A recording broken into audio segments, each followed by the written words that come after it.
네, 요양병원을 개설하고 수십억 원대 요양급여를 편취한 혐의로 재판받아온 윤석열 전 총장의 장모 최 씨에 대해서 법원이 징역 3년 선고하고 법정 구속했습니다.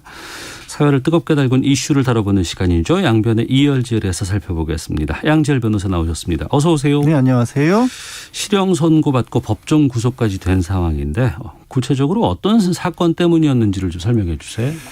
사실 윤 전 총장의 장모가 동업자들, 이제는 뭐 1심 2전 선고가 됐으니까 공범이라고 불러도 괜찮을 것 같은데, 공범들과 함께 의료재단을 만든 다음에 요양병원을 설립을 합니다. 그런데 이제 요양병원이라고 하는 것들이 이제 안 그런 곳들도 있지만, 어떤 곳들은 이른바 사무장 병원으로, 그러니까 요양병원이 결국 치료를 하기 위한 목적이 아니라 말년을 보내는 곳이 돼버렸잖아요. 일부에서는. 그러니까 보험에서 수급자에게 대한 급여가 다 나오는 거죠. 병원으로. 그러니까 저는 이게 약간 우리나라가 지금 이 부분도 좀 제도적으로도 문제가 있다고 보는데, 어쨌든 그건 이제 다른 문제고. 네. 그러니까 어차피 말년을 사망할 때까지 보내는 곳이 되다 보니까 네.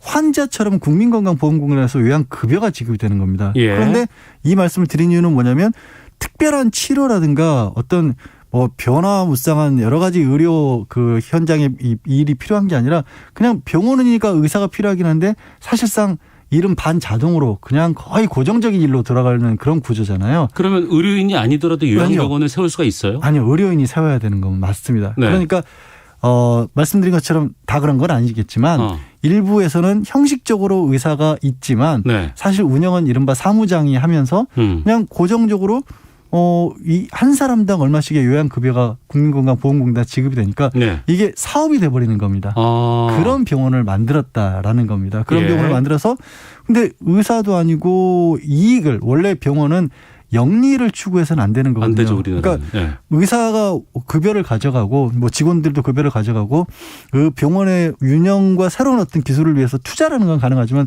그 돈을 밖으로 빼내는 건 안 되거든요. 근데 이 병원은 이제 법원의 판단은 처음부터 돈을 빼내기 위해서 만들어진 병원이었다. 그러니까 이게 의료법 위반이기도 하고 사기도 된다. 네. 국민건강보험공단을 상대로 한 사기였다. 이렇게 본 겁니다. 예. 그러니까 징역 3년 구형을 검찰이 했고 1심 재판부는 3년을 그대로 받아들인 거예요. 네. 이 판단은 어떻게 보세요? 검찰 구형 자체가 낮았다라고 볼 수밖에 없죠. 잠깐만, 구형 자체, 검찰에서 형량을 정한 구형 자체가 낮았다? 예, 왜냐하면 이게 액수가 22억 9천만 원이거든요. 예. 이 정도 액수면 이게 특경가법으로 가서 3년 이상으로 갑니다. 그러니까 3년이 법정 최하한인 겁니다. 법정에서. 네네. 그러니까 법원에서 봤을 때도 일반적으로, 물론 이제 판사 마음속을 제가 볼 수는 없지만 이렇게 검찰 구형량을 다 받아들이는 경우는 거의 이게 검찰이 구형을 너무 낮게 했네라고 봤다라는 것이죠. 액수가 22억 9천만 원이고 말씀드린 것처럼 3년부터 시작하는 그런 범죄인데, 그러니까 구형 자체가 최하한 선으로. 네, 그렇죠. 최하한으로 구형을 한 거죠. 그런데 아까 동업자라고 했다가 이제 공범이라고도 말씀하셨는데 다른 사람들은 이미 실형을 받은 상황이잖아요. 그때 이제 같이 투자를 해서 만들었던 사람들은 한 사람은 징역 4년으로 실형을 선고받고 복역 중이고요. 아직도. 실형 확정되고, 그래서 나머지 두 사람은 집행유예를 받았고요. 그럼 그때는 왜 그러면 장모 최 씨 같은 경우는 뭐 선고를 형을 안 받았을까? 아예 피의자도 아니었습니다. 그러니까 피해자에 가까운 그런 지위에 있었어요. 어떻게 초기에 수사를 했냐면 장모는 투자를 했을 뿐이지 병원 운영에는 관여를 안 했고 그 투자금을 이 사람들로부터 돌려받지를 못하고 있었다라는 쪽으로 수사가 이루어졌던 겁니다. 네. 그런데 알고 보니까 이번 법원의 판단은 뭐냐면 그게 아니라 처음부터 병원에 운영을 하려고 깊이 관여를 했다. 그리고 실제로 본인의 투자금도 병원에서 회수해 갔다. 이렇게 법원은 본 겁니다. 근데 초반에는 왜 그런 수사가 됐을까요? 그러니까 그 부분이 이제 그 의문점이 남는 거죠. 도대체 왜 초반 수사는 그렇게 했었을까? 이제 많이들 거론이 되고 있는 게 이른바 책임면제 각서라는 거를 거론을 합니다. 이게 뭐냐면 그 동업을 했던 사람들끼리 각서를 하나 작성을 하는데 이게 혹시 법적으로 문제가 될 경우에는 나는 책임을 지지 않는다. 그러니까 최 씨는 책임을 지지 않는다는 걸 동업자들끼리 같이 각서를 썼다라는 거예요.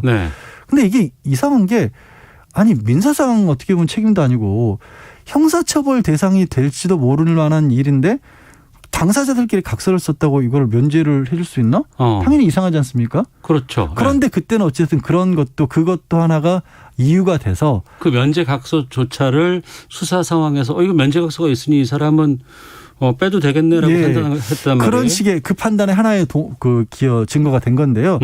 이게 또 이번 재판에서는 반대로 작용을 했습니다.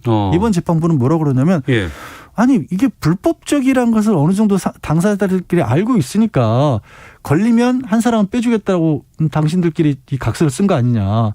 아무 문제가 되지 않는다라고 생각을 했으면 왜 이런 각서를 썼겠냐. 투자 과정에서 사업 과정에서 우리가 하는 일이 좀 문제가 있을 거야 라고 판단을 했고 그러면 문제가 있다 그러면은 우리끼리 이 사람에 대해서는 면제해 주는 것으로 한번 해볼까라는 판단 자체가 불법적인 걸 알고 있었다는 거 아니냐라는 생각이네요. 그렇게 재판부는 이번에 본 겁니다. 그러니까 같은 면제 각서를 가지고 2015년과 이번에 완전히 반대 방향으로 해석을 한 거죠. 네, 이 장모 측에서는 이 사건이 윤 전 총장의 퇴진에 앞장선 정치인 3명이 대대적으로 기자회견을 하면서 시작된 정치적인 사건이다. 이렇게 하면서 각각 항소의 뜻을 밝혔다고 하는데 정치인 3명이 기자회견하면서 시작된 정치적 사건으로 판단한 근거는 뭐예요? 그러니까 애초에 말씀드렸다시피 2015년도에 처음 수사를 했을 때는 아예 입건조차 되지 않은 피해자 신분이었는데 이거를 이제 지난해 최강욱 열린민주당 대표를 비롯한 몇몇이 같이 고발을 했죠. 그래서 다시 사건을 들여다보게 된 거고요. 그런데 이거는 정치인이 고발을 한 건 맞지만 정치인이 수사를 한 건 아니잖아요. 그렇죠. 고발 건을 가지고 수사를 했겠죠. 그렇죠. 그리고 이거는 객관적으로 들여다볼 필요성이 있다고 해서 추미애 전 법무부 장관도 이 수사지휘권 행사를 통해서 당시 윤석열 검찰총장은 이 사건을 들여다보지 마라라고 해서 독립적으로 수사팀에서 이 부분을 수사를 했던 거거든요. 그러니까 시작은 실제로 뭐 정치인들이 고발을 했을지언정 그리고 기자회견을 크게 했을지언정 수사와 재판 과정까지 정치적인 건 아니었거든요. 항소심에서는 어떤 부분이 또 쟁점으로 떠오를까요? 항소심에서도 초기에 이 윤 전 총장 측 장모 같은 경우에는 지난번 이제 공무원들의 재판에서 이런 주장을 했던 거예요. 처음에는 투자를 했었고 투자금 회수를 안 해줘요. 투자금 회수가 안 되니까 그때부터 병원 일에 좀 관여를 했다라고 주장을 했었습니다. 그게 이제 증인으로 나서 그런 얘기를 했거든요. 그러면 뭐가 달라지냐면 처음부터 병원을 만들 때부터 돈을 벌기 위해서 병원에 투자한 게 아니라 내 돈을 찾으려고 불가피하게 관여를 했다. 이런 주장을 했던 겁니다. 지금도 그런 주장을 아마 비슷하게 하고 있는 거고요. 그럼 그 주장이 맞느냐 아니면 이번에 1심 재판부에서 본 것처럼 아니다. 처음부터 병원에서 돈 벌기 위해서 투자를 한 거고 병원 만드는 것에 깊이 관여를 했다. 그러니까 이 윤 전 총장이 아닌 다른 사회도 병원에 직원으로 취업을 시켜놨었고 또 병원 운영과 관련해서 추가 대출도 받아서 지원을 하려고 한 거 아니냐 이렇게 본 거죠. 그 두 개의 관점이 완전히 다른 겁니다.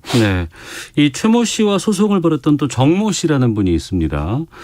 이분이 언론 인터뷰를 한 걸 보면 이 윤 전 총장이 부인과 장모의 여러 가지 사건에 개입한 혐의로 법무부의 징계를 받았다는 취지의 주장이 나왔다고 하는데 이 부분은 어떤 거예요? 이 부분은 윤 전 총장 측에서 징계 사유를 밝혔어요. 이거는 사실이 아닌 걸로 나왔어요. 그러니까 2013년인가 징계를 받은 게 그때 이른바 그 댓글 사건과 관련해서 검찰 지휘부의 판단을 따르지 않고 댓글 사건이면 국정원 댓글 국정원 댓글 사건. 항명으로 사실 윤 전 총장의 이름을 이제 국민들이 알게끔 만든 사건이었지 않습니까? 그게 이제 지휘부의 판단을 따르지 않았다는 거. 그리고 더해서 재산 신고라는 과정에서 부인 명의로 된 재산 5억 원 가량을 누락하고 신고를 했다. 이걸로 징계를 받은 거지. 정직 한 1개월 징계를 받았거든요. 뭐 누구 뒤를 봐줘서 징계를 받은 건 아니다라고 징계 사유는 구체적으로 밝혔습니다. 야권의 유력 대선 주자의 장모가 3년형을 선고받고 지금 법정 구속된 상황입니다. 지금 윤 전 총장 관련된 가족들의 사건이 더 있죠? 많죠. 많아요.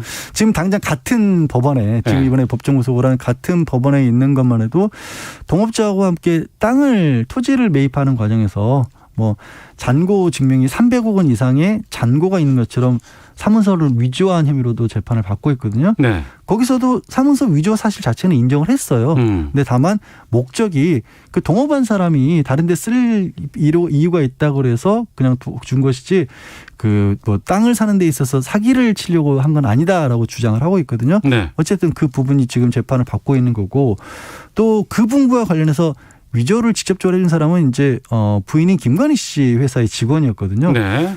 최근에 다시 김건희 씨 고발당한 게 이게 장모가 위조를 직접 한 건 아니고 직원이 도와줬는데 그러면 그 회사 직원이 김건희 씨 모르게 하진 않았을 거 아니냐라면서 김건희 씨도 또 고발을 했습니다. 네. 시민단체에서 고발을 했기 때문에 이 부분도 수사를 할 수밖에 없는 그런 상황인 거고 그리고 이제 도이치모터스라고 하는 자동차 수입 회사. 주가 조작 사건. 네, 주가 조작 사건. 예. 그 사건도 이건 검찰에서 수사를 하고 있거든요. 예. 이것도 검찰에서 수사를 하고 있는 게 장모 그리고 또 부인이 김건희 씨도 관여가 돼 있는 걸로 그렇게 지금 알려져 있고 코바나 컨텐츠라고 해서 부인이 운영하는 전시 기획 회사 있지 않습니까? 네.